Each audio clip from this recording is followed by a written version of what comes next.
하나님의 축복이 이 안식일에 함께 하기를 간절히 바라면서, 여러분 오늘이 며칠인지 아십니까? 여러분 10월 22일 하면 생각나는 사건이 있나요? 여러분 1844년 10월 22일 그 사건 생각나시죠? 오늘이 그 안식일입니다. 저희가 특별히 재림신앙 부흥회를 하면서 이렇게 같은 날짜 이렇게 중복되는데 상당히 좀 의미 있는 행사라고 생각이 듭니다. 많은 사람들이 예수님의 재림을 기다렸습니다. 그들은 예수님께서 분명히 오실 것을 믿고서 그들의 삶을 다 정리를 했어요. 그들의 가산들을 정리하고 그들의 사업장의 문을 다 닫았습니다.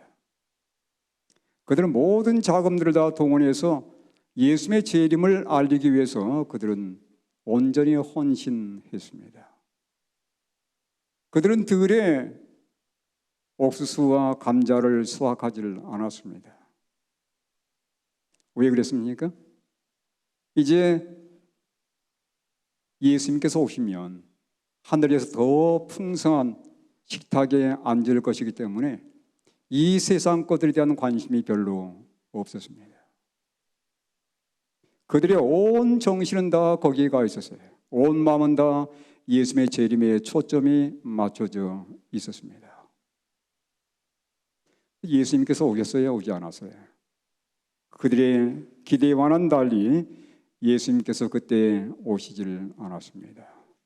많은 사람들이 예수님께서 분명히 오실 것을 믿고서 그들의 삶을 그 예수님의 재림에 초점을 맞췄지만, 예수님께서 오실 그 날이 다가왔지만 예수님께서는 하루 종일 기다렸음에도 불구하고 동력 하늘에 나타나지 않는 거예요. 그들의 기다림에 비해서 그들의 실망은 상당히 컸습니다. 여기 하이람 에드슨이라는 사람이 그때 실망을 이렇게 기록해 놓았습니다. 그날은 이제 지나갔고 실망은 확실해졌다. 우리의 가장 사랑했던 소망과 기대는 깨어져 버렸다. 이전에 경험해 본 적이 없는 눈물이 온통 우리를 엄습했다. 날이 셀 때까지 우린 또 울고 또 울었다. 얼마나 마음이 아팠겠습니까? 그들이 온 소망은 거기에 있었습니다. 그런데 그 예수님께서 오시지 않은 거예요. 그들은 마음속의 아픔을 결코 오래 간직하지를 않았습니다. 그들은 다시 하나님 말씀에 집중하기 시작했고, 급기야 예수님께서 이 세상으로 오시는 것이 아니라 성소에서 하늘 지성소로 마지막 하나님의 사업을 위해서 들어가셨다는 사실을 그때서야 깨닫게 되면서 그들이 성경 말씀으로 다시 위로를 받은 거예요. 다시 한번 그들의 마음속에 예수님께서 재림하기 전에 어떤 일이 먼저 있을 것인지에 대한 새로운 이해를 갖게 되었습니다. 여러분, 그래서 탄생한 교회가 어떤 교회예요? 이렇게 해서 탄생한 교회가 이 말씀으로 다시 그들이 돌아와서 어떻게 하면 예수님의 재림을 보다도 효과적으로, 어떻게 하면 예수님의 말씀을 온 상 땅끝까지 증가할 것인지 그들이 고민하는 가운데 세워진 교회가 제7일 안식일 예수 재림 교회입니다. 오늘 우리가 다 그 은혜를 받아서 이 자리에 앉아 있게 된 것이지요. 여러분, 재림교회는 그 후로 엄청난 성장을 거두었습니다. 2021년 12월 통계에 의하면 전 세계 하나님의 교회가 설립되었는데, 교회 수는 95,297개의 교회가 설립이 되었고, 예배소만 7만 2천여 개의 예배소가 전 세계에 분포되어 있습니다. 교인 수는 얼마입니까? 거의 2,200만에 가까운 재림 교인들이 전 세계에 분포되어서 안식일을 기억하여 하나님께 예배를 드리고 있어요. 세계 곳곳에 이 세천사 기별이 증거되었습니다. 유엔의 집계에 의하면 235개 국가가 세계에 존재하는데 그 가운데 212개 국가에 하나님의 복음을 증거하고 있는 교단으로 성장이 되었습니다. 그 가운데 우리가 다 이론들이에요. 정말 마지막 하나님의 재림을 기다리면서 하나님의 복음을 증가하는 교단으로 이 교회가 발전이 되어왔습니다. 그런데 여러분, 문제는 무엇입니까? 저는 오늘 이 자리에서 우리의 지금까지 이루었던 모든 업적들을 우리가 되돌아보면서 하나님께 영광을 돌리자고 그렇게 제가 말씀드리고 싶지는 않고요. 정말 예수님의 재림을 기다리는 우리 성도들의 모습을 다시 한번 되돌아보기를 다시 한번 여러분께 촉구를 드립니다. 과연 우리의 삶은 예수님의 재림에 초점이 맞춰져 있는지, 정말 우리의 삶은 예수님께서 오신다면 하늘에 올라갈 수 있는 그런 준비가 되어 있는지 다시 한번 우리 자신들을 되돌아보는 그런 기회가 이번 이 기회가 됐으면 참으로 좋겠습니다.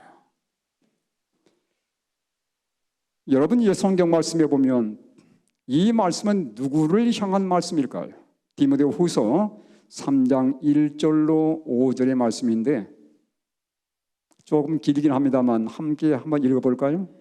한번 읽으면서 이 말씀이 누구에게 향한 말씀인지를 한번 생각해 보시길 바랍니다. 읽겠습니다. 시작. 너는 이것을 알라. 말세에 고통하는 때가 이르러 사람들이 자기를 사랑하며 돈을 사랑하며 자랑하며 교만하며 비방하며 부모를 고역하며 감사하지 아니하며 거룩하지 아니하며 무정하며 원통함을 풀지 아니하며 모함하며 절제하지 못하며 사나우며 선한 것을 좋아하지 아니하며 배신하며 조급하며 자만하며 쾌락을 사랑하기를 하나님 사랑하는 것보다 더하며 경건의 모양은 있으나 경건의 능력은 부인하니 이 같은 자들에게서 네가 돌아서라. 여러분, 이 말씀은 누구에게 주신 말씀입니까? 여러분, 세상 사람들에게 준 말씀이 아니에요.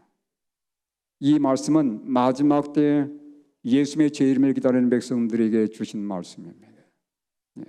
말세에 이런 일이 있다는 거예요. 말세에 하나님의 백성들이 이런 모습으로 살아갈 것을 지금 지적하는 말씀입니다. 혹시 이 말씀이 우리의 삶이 아닌지 한번 되돌아보시게 되기를 간절히 바랍니다. 여기 4절에 보시면 배신하며 조급하며 자만하며 쾌락을 사랑하기를 하나님 사랑보다 더하며 그랬어요. 5절에 보면 경건의 모양은 있으나 경건의 능력은 부인하니 이 같은 자들에게서 네가 돌아서라고 말씀합니다. 교회는 나옵니다. 하나님께 예배는 드립니다. 그런데 하나님께 온전한 예배를 드리지 못하는 거예요. 안식일 오전 11시에 교회 나와가지고 12시에 예배 드리고 그냥 집으로 돌아갑니다. 그리고 안식일을 지켰다고 생각하는 거예요. 여러분, 그런 교인들이 갈수록 많아지고 있습니다. 아예 금요일날 저녁 예배당에 나오는 것은 아예 생각질 못하고 있어요. 여러분, 안식일은 금요일날 저녁에 시작합니다. 토요일날 아침 해가 뜨면 안식일이 시작되는 게 아니에요. 그런데 우리 성도들의 모습이 요즘 너무 해해졌습니다. 경건의 모양은 있어요. 교회는 나오지만 그들의 삶 속에 예수님과의 참된 만남은 이루어지지 않고 있다는 것입니다. 그때로 우리 성도들의 삶을 보면 정말 예수님의 재림이 온다면 이런 생각을 할 수밖에 없기에 되는데 때로는 좀 아득할 때가 있습니다. 이 예수님의 말씀이 내 삶에 적용되지 않는지를 한번 생각해 보시고 이번 교회에 새로운 각성을 가질 수 있게 되기를 바랍니다. 여러분, 예수님께서는 어쨌든 성도들을 깨우기 원하는 거예요. 이 세상을 깨우기 위해서는 먼저 하나님의 교회가 깨어나야 되는 겁니다. 하나님께서 이 세상의 수많은 사람들에게 생명의 복음을 증가하기 위해서 그분께서 가장 먼저 하시는 일은 어떤 일일까요? 교회를 깨우는 일이에요. 교회가 깨어나야만이 세상에 하나님의 복음을 증가할 거 아닙니까? 교회가 잠들어 있으면 하나님께도 희망이 없는 겁니다. 그래서 어쨌든 하나님께서는 온 하늘의 에너지를 어디에 쏟고 있냐면 하나님의 백성들을 향해서 쏟고 있는 거예요. 왜냐하면 그들이 깨어나야만이 세상이 깨어날 수 있는 거거든요. 그래서 하나님께 성도들을 깨우기 위해서 어떤 일을 하십니까? 마지막 때 다양한 징조들에 대해서 허락하면서 언급하시는 거예요. 여러분, 특별히 어느 때보다도 우리는 이 세상에 징조들이 빈번히 발생하는 때에 살고 있지 않습니까? 여러분, 분명히 우리가 보고 있죠? 예. 수많은 사건들이 지금 꼬리에 꼬리를 물고 일어나고 있습니다. 여러분, 이런 징조들을 보면서 우리의 삶은 어떻게 지금 꼴져져 가고 있습니까? 여기 예수님께서 이렇게 영감역으로 이렇게 말씀하는데, 당신이 재림의 징조를 주신 다음 그리스도께서는 이와 같이 너희가 이런 일이 나는 것을 보거든 하나님의 나라가 가까운 줄을 알라. 그 다음에 뭐라고 말씀하세요? 주의하라, 깨어 있어 기도하라고 말씀하시는 거예요. 네. 이런 사건들이 빈번하게 발생하는 걸 보면서 그냥 왔다 가는 사건 정도로 생각하지 말고 이런 사건들을 보면서 뭔가 변화를 가져오라고 예수님께서 말씀하시는 겁니다. 깨어 있어서 기도하라는 거예요. 깨어 있어 기도하라는 것입니다.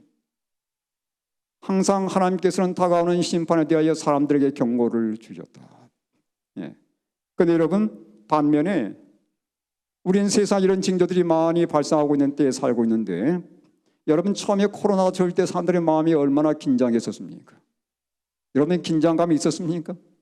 교회 가지 못하고, 예, 교회가 때론 집회를 다 생략해 가면서 비대면으로 예배를 드렸습니다. 그때 여러분 어떤 마음을 가졌습니까? 정말 예수님께서 이대로 간다면 속히 오실 것 같은 느낌 같지 않았습니까? 처음에 우리 마음은 긴장되었어요. 얼마 있지 않아서 예수님께서 오실 것처럼 느껴졌습니다. 근데 시간이 점차 지나면서 마음이 또 너무 느슨해지는 거예요. 그 위에 수많은 사건들이 꼬리에 꼬리를 물고 나오고 있지만, 여기 대전도 316장에 보니까 이렇게 말씀하고 있더라고요. 타락한 교회는, 함께 읽겠습니다. 시작. 타락한 교회는 시대의 징조에 대하여 눈을 감았다. 타락한 성도는, 타락한 교인은 시대의 징조에 대해서 눈을 감는다는 것입니다. 아무리 많은 징조가 주어진다 할지라도 그 징조들을 예수님께서 보내신 이유는 교회를 깨우게 한 것인데, 마음속에 예수님께서 계시지 않는 성도들의 마음속에 이 징조들은 아무런 의미가 없다고 하는 것이죠. 그래서 예수님께서 또 다른 방식을 취하시는데, 두 번째는 이 교회를 깨우기 위해서 경고의 기별을 주신다는 것입니다. 자, 이 말씀 너무 중요한 말씀입니다. 대전투 311쪽의 말씀인데 이 말씀도 좀 함께 읽어보도록 하겠습니다. 자, 준비됐습니까? 읽겠습니다. 시작. 하나님의 나라에 설 수 있는 백성들을 준비시키기 위하여서는 하나의 큰 개혁이 이루어져야 할 것이었다. 당신의 백성이라고 공언하는 사람들 중에 대부분이 영원한 것을 위하여 준비하지 않고 있음을 보신 하나님께서는 당신의 자비로서 그들을 혼수 상태에서 깨워 주님의 재림을 위하여 준비를 갖추게 하시고자 경고의 기별을 보내실 예정이었다. 그 경고의 기별은 요한계시록 14장에 기록되어 있다고 했습니다. 하나님의 교회가 아무리 많은 징조를 보아도 계속 잠들어 있는 거예요. 그래서 안타깝게 여긴 하나님께서 이 마지막 하나님의 교회를 깨우기 위해서, 교회가 지금 어떤 상태에 있다고 말씀하고 있냐면 혼수 상태에 있다고 말씀하고 있습니다. 네. 여러분, 혼 상태가 어떤 상태인지 아시죠? 전혀 인사불성해요. 뭐가 지금 지나가고 있고 뭐가 일어나고 있는데 전혀 눈치를 채지 못하는 겁니다. 전혀 의식이 없는 거예요.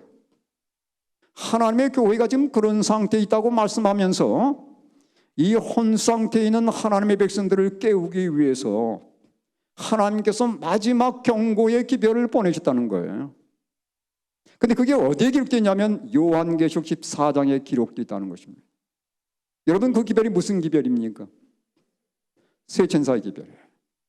그러니까 하나님께서 마지막 때에 세천사 기별을 보낸 것은 하나님의 교회를 깨우기 위한 것이라는 겁니다. 네. 이 세상 백성을 깨우는 데도 물론 목적이 있겠지만 하나님께서는 가장 큰 관심은 교회에 있는 거예요. 정말 재림을 기다리는 백성들이 너무도 졸고 있는 것을 보신 예수님께서 이 기별을 보내서 어쨌든 교회를 깨우기 원하는 겁니다. 그래서 예수님께서 요한계시록 14장의 말씀을 주셨다는 거예요. 그 기별이 바로 세 천사의 기별입니다. 여러분 세 천사의 기별을 잘 아시죠? 잠깐 좀 요약하면서 지나가도록 하겠습니다. 첫째 천사 기별이 무엇입니까? 네, 간단해요. 심판할 때가 되었다는 것입니다. 네. 둘째 천사 기별은 뭘까요? 심판의 때에 바벨에서 나오라는 겁니다. 그렇죠? 죄로부터 떠나라는 거예요. 셋째 천사의 기별은요, 심판의 때에 참된 하나님의 성도가 되라는 겁니다. 네. 이게 세 천사의 기별이에요. 너무 간단합니다. 네. 우리가 지금 어느 시점에 살고 있는지를 기억하면서 참된 하나님의 성도로서의 직분을 회복하라는 거예요. 네. 이게 이제 세 천사의 기별입니다. 근데 어떻게 하나님의 성도가 될 건가? 간단해요. 하나님의 계명과 예수의 믿음을 통해서 다시 진정한 하나님의 성도가 되라는 것이 마지막 세 천사의 기별입니다. 오늘 저는 특별히 이 셋째 천사의 기별에 대해서 여러분과 시간 되는 대로 말씀을 좀 드리도록 하겠습니다. 왜냐하면 이 기별이야말로 하나님의 교회를 진정으로 깨우는 기별이고, 이 기별이야말로 교회를 살리는 기별이며, 이 기별이야말로 내 자신의 마음속에 참된 경각심을 불러일으키는 기별이고, 진정한 회개로 이끄는 기별이에요. 뿐만 아니라 하나님 백성들을 진정 정결케 하는 기별이 이 마지막 기별이기 때문에 그렇습니다. 자, 여러분, 셋째 천사 기별의 핵심입니다.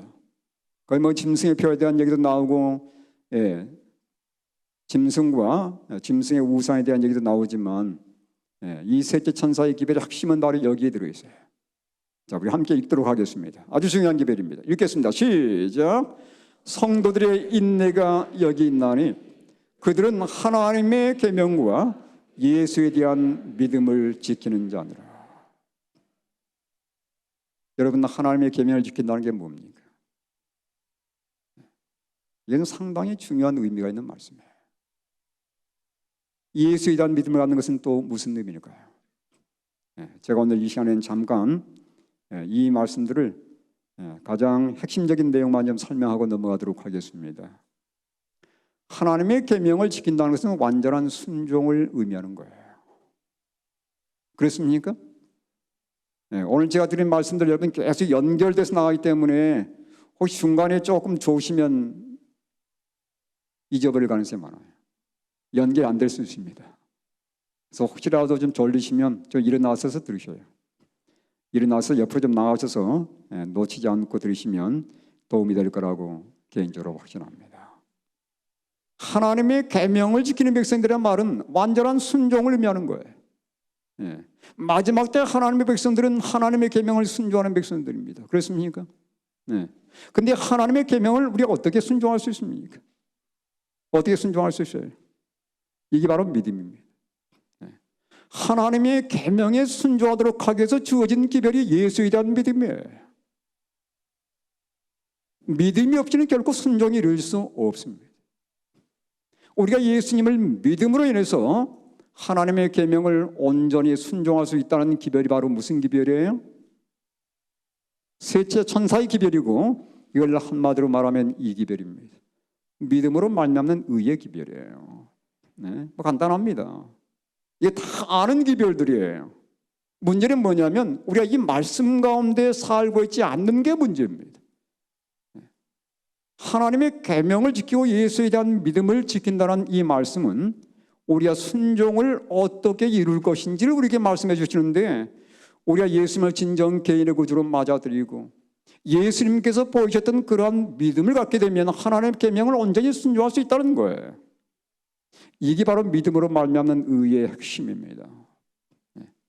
우리가 믿음으로 다만 용서받은 것이 아니라 예수님을 믿고 그분과의 개인적인 관계를 통해서 우리가 생명의 근원이신 예수님께 연결이 될 때에 하나님의 모든 계명에 순종할 수 있는 능력이 주어지는 거예요. 그래서 그들의 삶 속에 죄를 이기는 능력까지 주어지는 겁니다.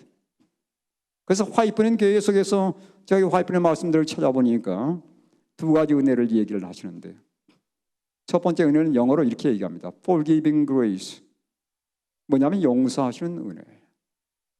그 다음에 용서하시는 은혜를 경험한 자들이 두 번째 경험하는 은혜가 뭐냐면 Overcoming grace라고 합니다. 그 뭐냐면 이기는 은혜.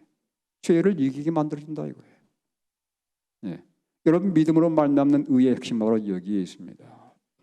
우리가 계속해서 죄만 용서받는 것이 아니라 죄를 용서받을 뿐만 아니라 죄를 이기게 하는 능력이 이 기별 속에 포함되어 있고, 우리를 하나님께서 원하시는 뜻 가운데 정결케 하는 기별이 이 기별 속에 포함되어 있는 거예요. 그래서 화이트님께서 이렇게 얘기합니다. 예, 제 말씀이 틀리면 말씀인지 여러분 확인해 보시기 바랍니다. 여러 사람이 믿음으로 말미암는 의에 대한 기별이 세제 천사의 기별이냐고 편지로 나에게 물어왔으며, 화이트의 답변입니다. 나는 그것은 참된 세제 천사의 기별이다라고 했다.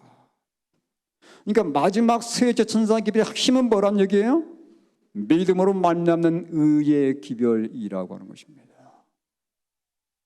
여러분이 지금까지 믿음으로 말미암는 의에 대한 기별을 상당히 많이 들어왔어요. 우리 목사님들부터 많은 가르침을 받아왔습니다.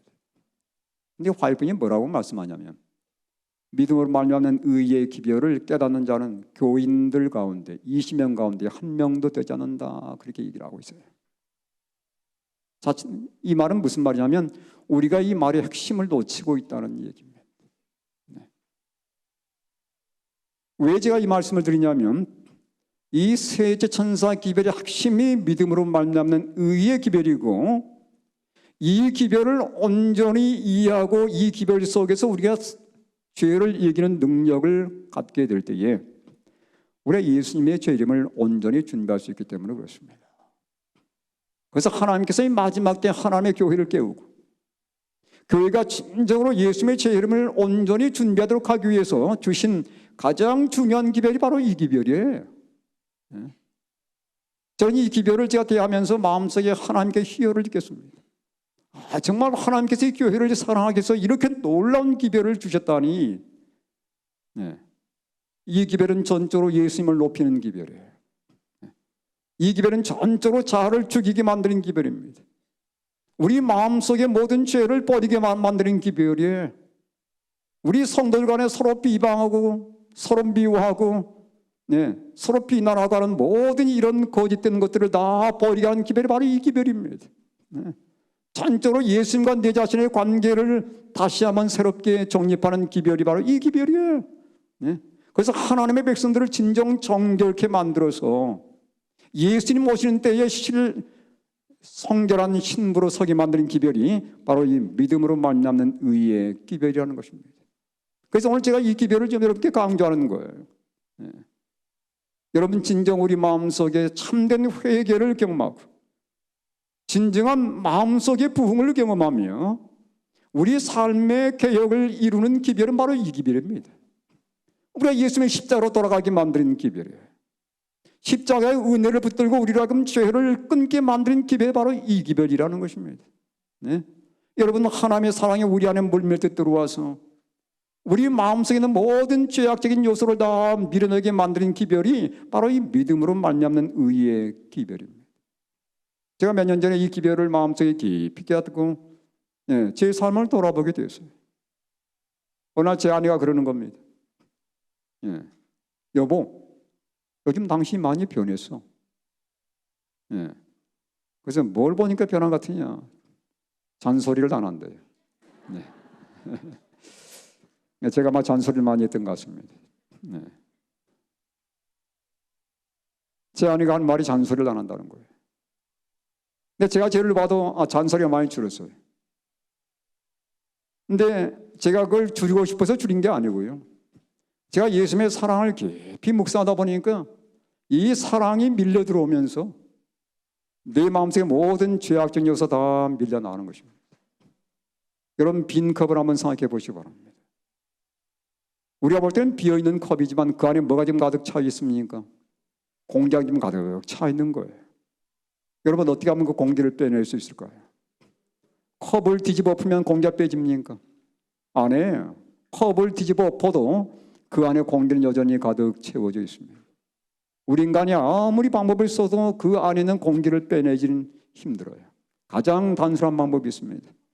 뭐 하면 돼요? 물을 부으면 돼. 여러분 얼마나 간단한 논리입니까? 하나님의 사랑이 밀려 들어오면요, 죄는 밀려나게 되어 있습니다. 십자가의 사랑이 내 마음을 사로잡게 되면 죄란 요소는 밀려나게 되어 있는 거예요. 네? 내가 그렇게 하기 원해서가 아니고 사랑이 밀려 들어오니까 나가더라는 겁니다. 네. 그래서 저는 오늘 여러분께 이 기별을 좀 소개해드리기를 원하는 겁니다. 이 믿음으로 만나는 의는 진정으로 십자가의 사랑을 깨닫게 만드는 기별이에요. 우리로 하여금 그 앞에서 우리의 모든 죄된 잘못을 다 보게 만드는 기별입니다. 네. 이 예수님과의 만남을 통해서 우리 자신이 얼마나 나약한 존재이고 얼마나 교만한 존재이고 얼마나 악한 존재인지를 보게 만드는 기별이 이 기별이에요. 제가 얼마 전에 그 몽고에 갈 기회가 있었습니다. 몽고에 이제 출장을 가야 되기 때문에 모든 걸 다 준비를 하고, 그때가 9월 달이었어요. 상당히 몽골은 9월 달 되면 벌써 눈이 내리기 시작합니다. 한 1월 달쯤 되면 온도가 어디까지 내려가면 영하 40도까지 내려가요. 밖에서 일 보다는 큰일 납니다. 그런데 9월 달 되니까 이제 추워지기 시작해서 제가 듣고 온 옷도 준비하고 모든 걸 다 준비해서 공항에 나갔습니다. 그때 큰 행사가 있었기 때문에 제가 혼자만 간 게 아니고 몇 목사님들이 함께 공항에 나가게 되었습니다. 제가 제일 뒤에 있었어요. 먼저 목사님들 먼저 가시고 제가 제일 뒤에 있어서 이제 수석을 밟는데 밟고 나는 곳이라 그러죠. 밟고 나는 곳에 가서 줄을 섰습니다. 여권을 내밀고 그 다음에 짐을 계량대에 올려놓았어요. 근데 그 여직원이 자꾸만 제 이 여권을 그냥 뒤적거리는 거예요. 한참을 뒤적거리더니 뭐라고 그러냐면, 선생님 비자 받으셨어요? 제가 그 순간에 뭔가 제 망치를 탁 때리는 그런 느낌이었습니다. 몽고에 가려면 반드시 비자를 받아야 되거든요. 근데 제가 그걸 깜빡하고 있었어요. 사무실에서 이 업무를 맡아주는 분도 제가 이걸 놓친 걸 모르고 있었던 겁니다. 그분도 실수하고 저도 실수하고 누구를 탓할 수는 없는 거죠. 근데 목사님들을 다 보내면서 저 혼자 이제 뒤로 돌아오는데 얼마나 제 뒤꼭지가 부끄러운지. 그래서 제가 그랬어요. 밟고 나는 분한테, 아니 혹시 제가 몽고에 가서 거기에 도착하자마자 비자 받을 수 있는 길이 없습니까? 했더니 웃는 거예요. 그건 안 됩니다. 제가 이런 얘기까지 했어요. 제가 목사입니다. 내가 목사인데 내가 그 정말 좋은 일을 위해서 이 위해서 가는데 뭐 어떤 방법이 없겠습니까? 그랬더니 뭐라고 아실까? 뭐라고 아십니까?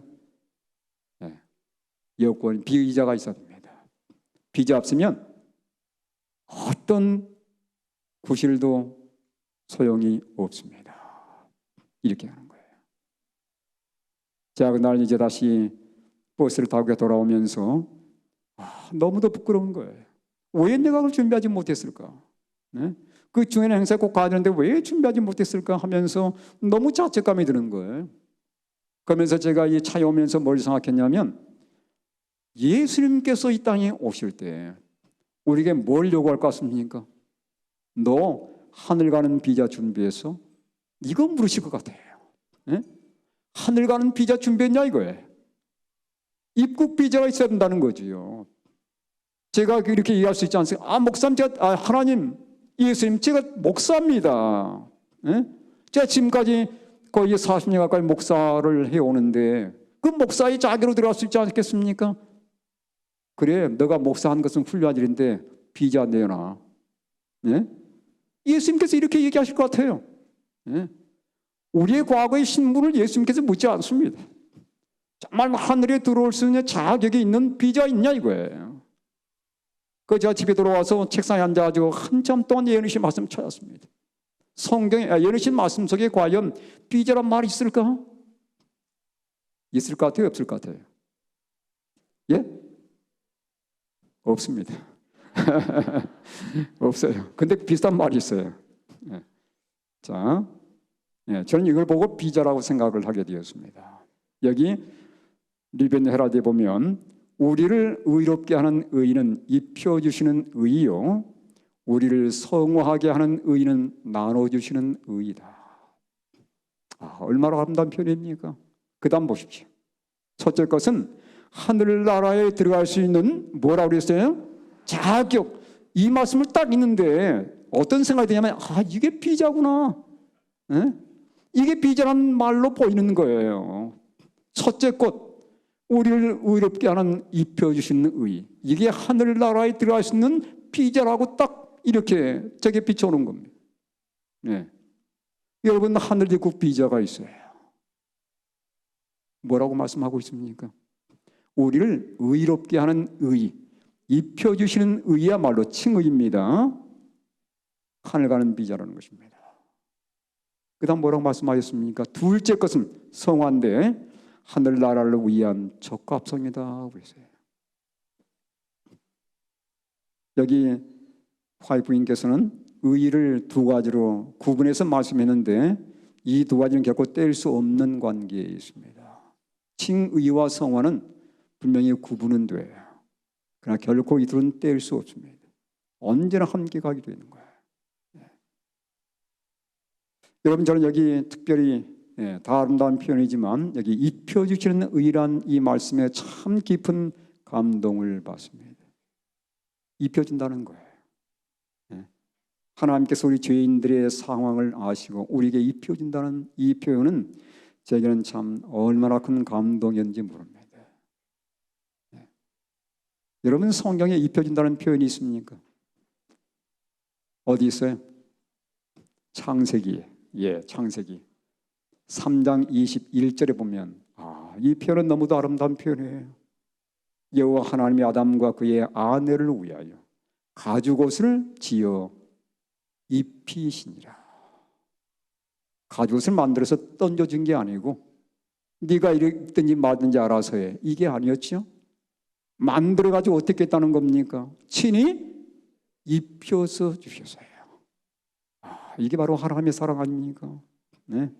가죽옷을 지어서 아담과 하와가 원래 입고 있었던 못을 벗겨버리고 그들이 만들어 입던 무화과 나무로 짜서 만든 치마를 벗기고, 치마라고 그랬어요. 그것은요, 영어로는 에이프론입니다.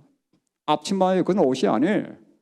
이걸 예수님께서 벗게 만드시고 이 옷을 만들어서 입혀주신 거예요.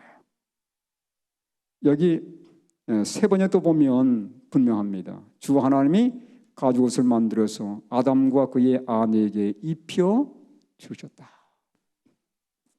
여러분이 가죽옷이 뭐냐면 영어로는 이렇게 되어 있습니다. 코트예요. 어떤 코트냐면 스킨 코트입니다. 가죽옷이에요. 코트는 몸 전체를 다 덮는 거 아닙니까? 예수님께서 이 아담과 하와가 입고 있던 에이프론, 앞치마를 벗기시고 몸 전체를 가리는 코트를 그들에게 선물해 주신 것입니다. 가죽옷을 위해서 누가 죽어야 됐습니까? 양이 희생이 됐겠죠? 계시록 13장 8절에 하면 창세 이후로 죽임을 당한 하나님의 어린 양이라는 표현이 등장해요. 예수님께서는 양을 가져오셔서 양을 죽이신 다음에 그걸로 끝나지 않습니다. 어떻게 했어요? 가죽을 다 벗기는 거예요. 근데 이건 얼마나 고통스러운 일이겠습니까? 죽이는 것도 고통스럽지만 가죽을 다 벗기는 거예요. 가죽을 벗겨가지고 아담과 하와를 위해서 예수님께서 입혀주신 겁니다. 이와 똑같은 사건이 4000년 후에 갈바리 십자가에서 진행됩니다. 여기 옷은 뭘 의미한다고 말씀하고 있냐면 아담과 하와에게 입혔던 가죽옷은 구원의 옷에 대한 상징이라는 거예요. 의의 옷에 대한 상징이라고 말씀하고 있습니다. 의의 옷이에요. 이 옷을 예수님께서 사람들에게 선사해 주신 겁니다. 여러분, 그 양은 아무런 죄가 없지만 아담과 하와를 위해서 죽었던 것처럼 이와 똑같은 사건이 갈바리 십자가에서 일어났습니다. 우리 예수님께서 죽으시는 거예요. 그 사건이 있으니 4,000년 후에, 정확하게 4,000년 후에 갈바리 십자가에서 예수님께서 돌아가시는데, 양이 가죽을 벗김당한 것처럼 예수님께서 완전히 벗김당하시고 돌아가셨습니다. 예수님께서 벗으신 옷은 겉옷입니까? 속옷입니까? 겉옷을 벗으셨어요? 속옷을 벗으셨어요? 여기 요한복음 19장 23절 24절 보니까 둘 다예요. 속옷도 벗겼고 겉옷도 벗겼습니다. 여기 이제 그림에는 마치 아랫도리가 입힌 것처럼 되어 있지만 실제는 다 벗깁니다. 완전히 벗겨서 십자가에 못 박아 죽이는 거예요. 예수님은 겉옷도 벗으시고 속옷도 벗고 돌아가셨습니다. 왜 벗었을까요? 왜 벗었습니까? 입혀 주기 위해서. 누구한테요? 우리 모두에게 입혀주기 위해서. 왜냐하면 이 옷을 입어야 이게 하늘 입국 비자가 되기 때문에 그렇습니다. 네. 그것이 마지막 때 하나님 백성들에게 가장 중요한 기별이 있다면 저는 이거라고 생각합니다. 이 옷을 준비하는 거예요. 예수님께서 우리에게 십자가에서 제공하신 이 예복을 입는 겁니다. 네. 이 옷을 입지 않고서는 우리가 아무리 많은 봉사를 했다 할지라도 하늘에 못 가는 거예요. 네? 내가 안식일을 첫째 지켰습니다. 내가 수많은 봉사를 하겠습니다. 물론 그것도 정말 중요하죠. 그러나 그것 때문에 하늘 가는 것은 결코 아닙니다. 예복을 입어야 되는 거예요.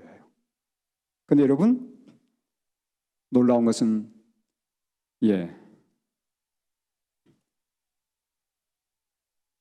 마지막 하나님의 교회의 모습을 좀 보시길 바랍니다. 입었습니까? 벗었습니까? 라오디게아 교회는 마지막 교회예요. 예수님의 재림을 기다리는 교회입니다. 이 교회가 입었습니까? 벗었습니까? 자, 함께 읽겠습니다. 시작. 네가 말하기를 나는 부자라 부유하여 부족한 것이 없다 하나 네 곤고한 것과 가련한 것과 가난한 것과 눈먼 것과 벌거벗은 것을 알지 못하는도다.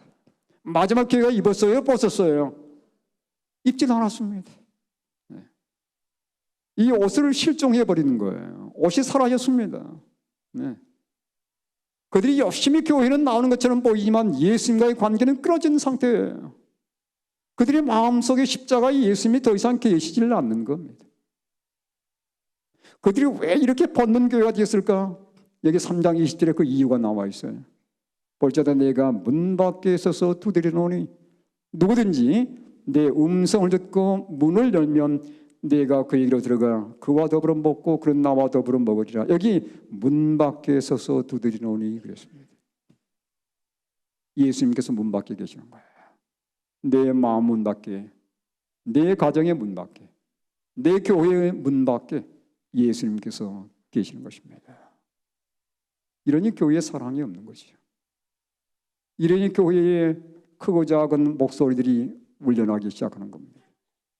이러니 교회 남에 대한 질책과 남에 대한 비방이 일어나는 거예요. 우리 마음속에는 이 세상의 것들이 너무도 가득 차 있는 겁니다. 세상의 각종 취미와 세상의 각종 연락과 세상의 쾌락을 찾고 다니라고 정신이 없어서 그 마음속에 예수님께서 거할 자리가 더 이상 없는 거예요. 예수님이 이 마지막 교회가 벗었다고 얘기합니다. 십자가 예수님께서 우리에게 벗으셔서 주셨지만 이 옷을 팽개치고 있는 모습입니다. 이러니 여러분 비자를 지금 잃고 있는 거예요. 비자 지금 준비되지 않고 있는 모습을 이 말씀에서 우리가 볼 수 있는 것입니다. 저는 우리 믿음의 성도들이 이 말씀을 깊이 묵상하면서 정말 이 예수님의 지적이 내 개인의 삶이 아닌지를 다시 한번 돌아볼 수 있게 되길 간절히 바랍니다. 정말 내 삶에 이 의의 옷은 입혀져 있는지, 내 마음속에 십자가의 사랑의 예수님께서 과연 들어와 있는지를 다시 한번 점검하는 그러한 시간이 될 수 있게 되기를 간절히 바랍니다. 옷은 여기서 끝나질 않아요. 여러분, 마지막 최후의 승리에 대한 얘기를 하면서 계시록 16장 15절에 또 한 번 옷에 대해서 얘기를 하고 있어요. 그러니까 성경은 전체 옷에 대한 얘기 같습니다. 16장 15절입니다. 우리 함께 읽을까요? 읽겠습니다. 시작. 보라, 네가 도둑같이 오리니 누구든지 깨어 자기 옷을 지켜 벌거벗고 다니지 아니하며 자기의 부끄러움을 보이지 아니하는 자는 복이 있도다. 내가 뭐처럼 온다고 그랬어요? 도둑같이 온다는 겁니다. 도둑같이. 네. 이 도둑같이 온다는 표현은 어떤 표현일까요? 네. 제가 이 말씀 한번 예내신 말씀에 찾아봤어요. 예수님께서 도둑같이 온다고 말씀하시는데 계시록 1장 7절에 보면 다 보는 가운데 온다고 그랬잖아요. 네? 뭐냐면 다 보기에 오시는 거잖아요. 근데 여기는 분명히 도둑같이 온다고 말씀하셨어요. 왜 이렇게 표현을 했을까요? 영감의 정원은 이렇게 말씀합니다. 예. 여기 보십시오. 교회 정원 2권 190쪽 191쪽입니다. 어느 때를 얘기하고 있는가? 그리스도께서 하늘 구름 가운데 나타나서 잠자는 사람을 발견하시는 때가 아니다. 이때는 언제입니까? 도둑같이 오시는 때는 하늘 성소의 지성소의 봉사를 마치고 돌아오실 때, 즉 그분께서 제사장의 예복을 벗으시고 복수의 옷으로 갈아입으신 후에 다음과 같은 명령을 말하실 때를 말씀하는 것이다. 그러니까 도둑같이 온다는 표현은 어떤 표현이에요? 뭐가 끝나는 때입니까? 은혜의 시간이 끝나는 때를 말하는 겁니다. 여러분, 은혜의 시간이 끝나고 조사 심판이 맞춰지는 것은 아무도 몰라요. 그렇지 않습니까? 이건 도둑같이 오시는 것에 비유를 해놓은 겁니다. 예수님께서 언제 지성소에서 나오시고 언제 은혜의 시가 끝날지를 모르기 때문에 뭐 하라는 거예요? 뭘 준비하라고요? 옷을 준비하라는 것입니다. 옷이에요. 계속해서 성경 우리에게 옷에 대해서 말씀하고 있습니다. 이게 바로 보면 하늘 가는 비자거든요. 자기 옷을 지켜 벌거벗고 다니지 아니하며라고 말씀하고 있어요. 여러분, 내 영혼이 지금 아직도 이 의의 옷을 입지 못함으로 벌거벗은 상태에 있지 않는지 다시 한번 되돌아볼 수 있게 되길 바랍니다. 내 삶에 사랑이 사라지고 내 삶에 남에 대한 비난이 많아지고 내 삶이 너무도 이기적이고 내 삶에 나만 생각하는 정신이 여전히 자리 잡고 있다면 짜증내기 좋아하고 잔소리하기 좋아하고, 제가 아까 우리 잔소리에 대해서 제가 말씀드렸습니다만은 여러분, 잔소리는 사람 변화시키지 못합니다. 잔소리는 아무리 말해도 사람 변화되지 않더라고요. 제가 변화되니까요, 제 아내가 변하더라고요. 상대방을 변화시키는 가장 올바르고 빠른 길은 내가 먼저 변화되는 것입니다. 그것만이 답이에요. 내가 정말 예수님과의 개인적인 만남을 갖고 내가 달라지면 아내가 달라지고 아이들이 달라지고 그 다음에 교회가 달라지게 되는 겁니다. 의의 옷을 입은 자들의 특성이에요. 여러분, 조사 심판이 아주 속히 맞춰지게 될 것입니다. 아무도 몰라요. 그때가 언제일지 아무도 알 수 없습니다. 그런데 여기 분명히 뭐라 말씀하냐면 이 조사 심판이 맞춰지는 때가 언제일지 모르기에 뭐라고 말씀하십니까? 자기 옷을 지켜라고 말씀합니다. 옷을 지키라는 거예요. 여러분, 하나 좀 놀라운 특성을 제가 발견하게 되었습니다. 이 옷이라는 얘기가 등장할 때마다 이 옷은 항상 복수로 되어 있어요. 왜 이 옷이 항상 복수로 되어 있을까? 복수로 되어 있습니다. 왜 복수냐면 겉옷과 속옷이기 때문에 그렇습니다. 예수님께서 우리에게 제공하신 옷은 겉옷만이 아니라고 제가 말씀드렸어요. 예수님께서 우리에게 제공하신 옷은 겉옷과 함께 속옷입니다. 그렇습니까? 이 옷을 다 입어야 되는 거예요. 의의 옷은 겉옷과 속옷입니다. 예수님의 두 옷을 다 제공해 주셨어요. 이건 다른 말로 하면 칭의와 성화라는 것을 다시 한번 깨닫게 됩니다. 의는 칭의만이 아니에요. 의는 성화만이 아닙니다. 우리가 날마다 그리스도의 십자가를 마음속에 새기고 그분의 십자가의 보혈로 날마다 깨끗함의 경험을 갖게 될 때에 칭의의 경험인데, 이 칭의 경험이 계속 반복되면서 우리가 하나님의 아름다운 품성으로 온전히 변화가 되는 것입니다. 제가 혹시 이 얘기를 들었을 분도 계실 거나만, 제가 옛날에 어느 교회에서 봉사하고 있을 때였습니다. 가까운 백화점에 제가 갈 기회가 있었어요. 1년에 한 번이나 갈까 말까 한 백화점인데, 거기 이제 무슨 일이 있어서 갔는데, 가장 먼저 통과한 곳이 여성들의 옷이 있는 곳을 통과하게 되었습니다.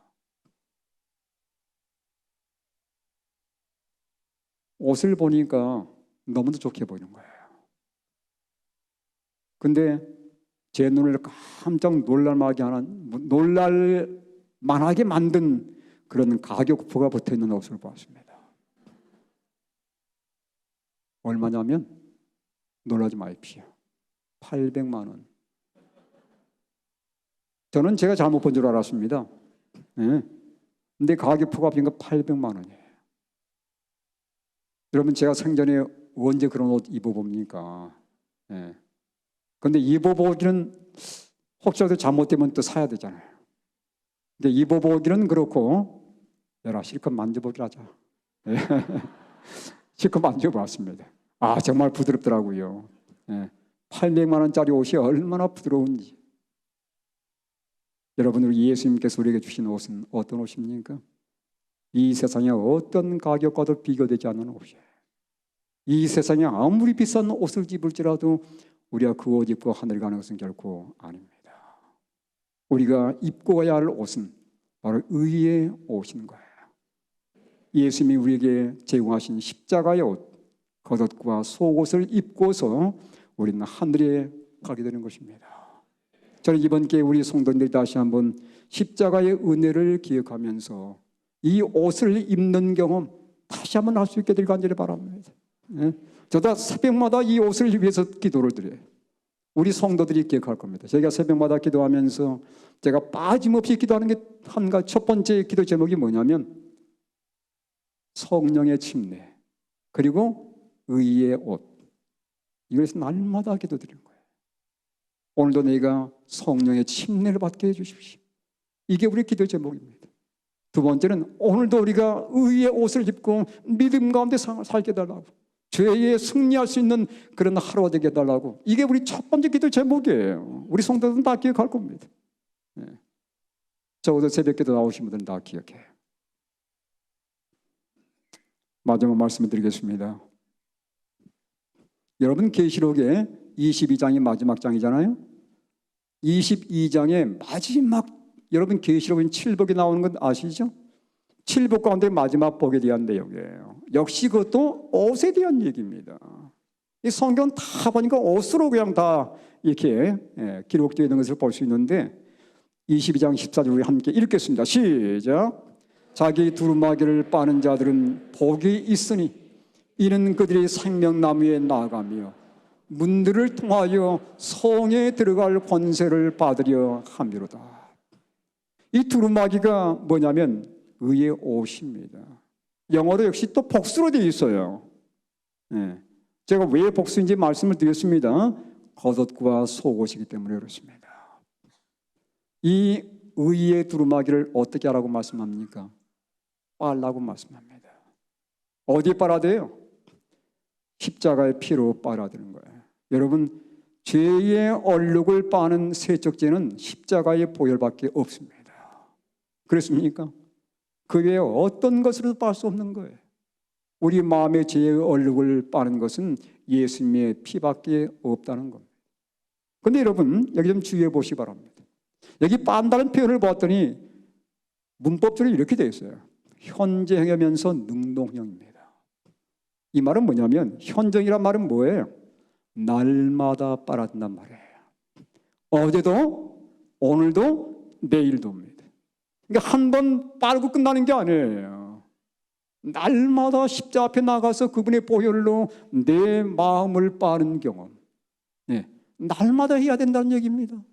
그래서 저희도 날마다 새벽 기도 시간에 이 일을 위해서 기도하는 거예요. 오늘도 의의 옷을 입고 살 수 있도록 해달라고 기도하는 것입니다.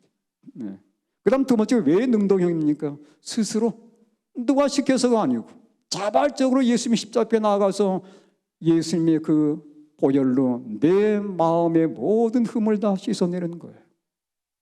여러분, 날마다 회개하며 날마다 우리 자신들이 예수님의 십자가에서 빨게 되면 그거 바로 성화 아니겠어요? 네. 그들이 바로 흠없는 백성들이 되는 거 아닙니까? 근데 참 놀라운 걸 제가 발견하게 되었습니다. 22장 14절의 이 말씀, 두루마기를 빠는 자들은, 이 말이 영어성은 또 이렇게 되어 있네요. 뭐라고 되어 있어요? 그의 계명을 행하는 자들은, 이렇게 되어 있어요. 영어성은 이렇게 되어 있습니다. 두루마기를 빤단 말이 싹 없어지고 계명을 행하는 자들이라 이렇게 되어 있어요. 왜 이렇게 기록해 놨을까요? 저는 이게 엄청난 영감의 표현이라고 저는 믿습니다. 둘 다 성경 말씀이에요. 여러분, 우리가 날마다 그리스도의 십자가의 보혈로 우리의 품성의 옷을 빠는 의의 경험을 하게 되면 하나님의 계명을 온전히 준행할 수 있게 되는 거예요. 아멘입니까? 이게 바로 뭐냐면 셋째 천사의 기별입니다. 성도들의 인내가 여기나니 그들은 하나님의 계명을 지키고 예수 믿음을 갖는 자니라. 바로 그 계명이에요. 네. 날마다 우리가 십자가의 보혈로 빠는 경험을 하도록 하십시다. 그래서 정말로 우리의 삶이 하나님의 계명과 일치하는 삶, 그래서 하늘 가는 그 길에 아무런 장애가 없는 그러한 믿음의 백성들 되시기를 간절히 바랍니다.